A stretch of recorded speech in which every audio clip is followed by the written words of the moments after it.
friends, Diana Little Page Meyer here to talk to you today about how to capital trust the Lord. As you know, that's what I always like to talk about, because without faith, it's impossible to please God. So what is faith? Well, it's the evidence of things not seen and the substance of things hoped for. So I wanted to tell you, don't lose faith ever. No matter what your circumstances look like, no matter what the doctors tell you, no matter how much money you have or don't have in your bank account, never lose faith in God. Or there's a version that says the faith of God. It talks about in Genesis that Abraham pleased God. Well, how did he do that? It was just by his faith. And no matter how long it took for him to see the promise of God in his life that he believed for, he kept on believing. And it says he hoped against hope. I don't even know what that means, and I don't know how to explain it, but I do know what it feels like to be hopeless and to have people tell me that nothing is ever going to get better for me. And there were so many ways that I needed healing. I needed physical healing. I needed soul healing. I needed financial healing. I needed a home. I needed everything in the world. And if you've never been to a place where you needed everything in the world, then you've never been desperate for the Lord to come through for you. And if you've never been desperate for the Lord to come through for you, that's kind of sad, honestly. So whenever you see all of the people in the Bible who overcame, like the pastor this morning was talking about Paul and all the things that he went through, getting beat and getting shipwrecked and getting having to go before Agrippa and Herod and all these different rulers and being imprisoned and all the things. But the same thing happened with Jacob. Who is it? Jacob? Joshua? No.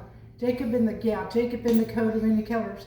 So his brothers hated him because God gave him a big dream. And sometimes the people who are supposed to love you, hey, that's my coffee machine. It's turning itself off and cleaning. Anyway, sometimes the people who are supposed to love you and supposed to be for you don't love you, and they're not for you. And it's so sad because you wonder, what's wrong with me whenever the people who should love you don't? And I can tell you right now, according to Ephesians 2:10, there's nothing wrong with you. God says he created you. He loves you like you are. Doesn't mean he don't want you to change, but stay with him. He says you are his masterpiece. And so I just wanted to come to you today and say, don't get frustrated. Don't give up. And whenever everything in the world seems impossible, well, pump up the volume on your trust. You can always trust God more.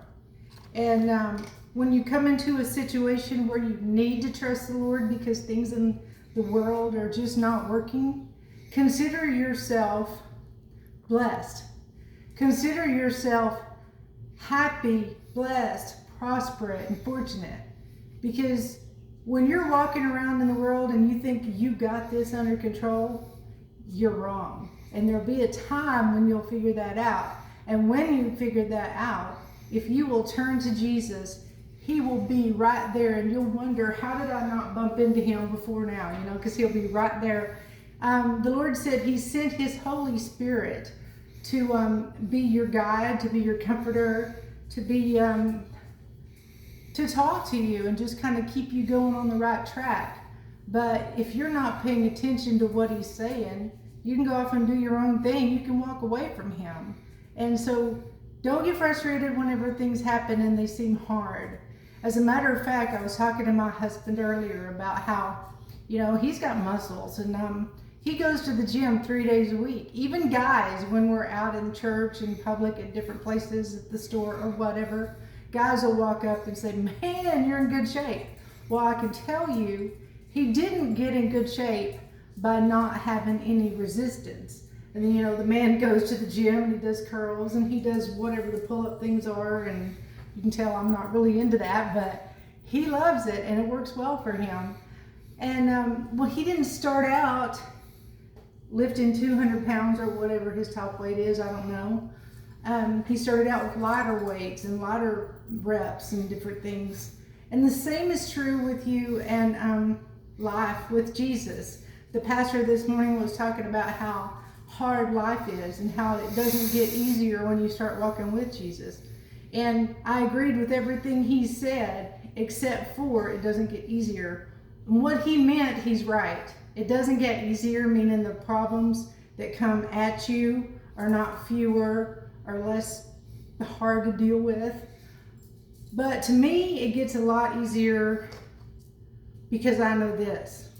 You know, I don't have to like all of my situations and all of my circumstances and all my relationships, but I do trust the Lord to bring all of those things around. According to Romans 8:28, he says that all things work together for the good of those who love the Lord and are called according to his purpose.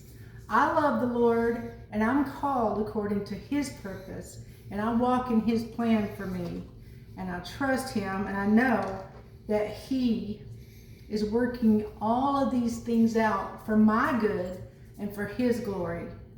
I'm Diana Little Page Meyer, and I just want to say, trust in the Lord, because thrill seekers seek Jesus. God bless you. Bye-bye.